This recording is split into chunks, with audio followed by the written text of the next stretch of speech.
Indonesia is racing against time to vaccinate its population as the number of COVID-19 cases increases rapidly after the year-end holiday. The country reported 7,000 to 8,000 new cases per day. Indonesia expects to begin injecting the COVID-19 vaccine in January. The country aims to vaccinate at least 181 million, or 70% of its population. The world's fourth most populated country is now facing a difficult task. It needs 420 million doses of vaccines. However, countries are competing for access to vaccines.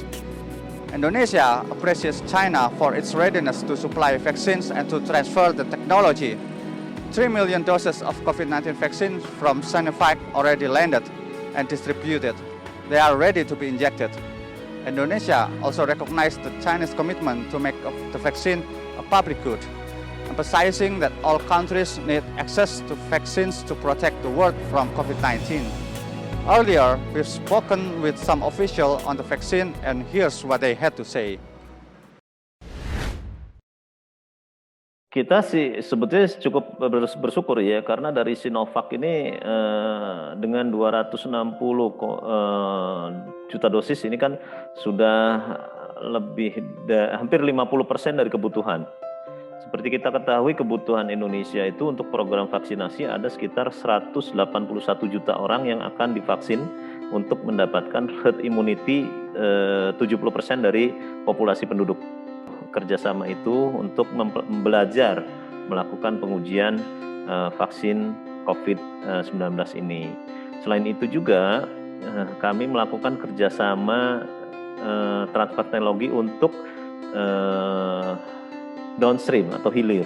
We should ensure the quality and the safety and the effectiveness. So based on these three criteria, we will look which candidate vaccine that can be used in Indonesia. That's the first one. And then the second one is, of course, they have to be listed in the WHO recommendation. So why we consider Sinovac and Sinopharm as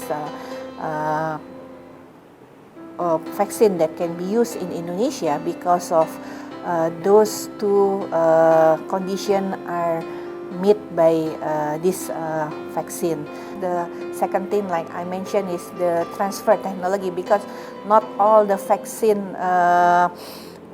factory they will agree on the technology transfer. So I think that's one thing that we can give a point that we can see the willingness of the government of China to provide and part of the global initiative to tackle this pandemic.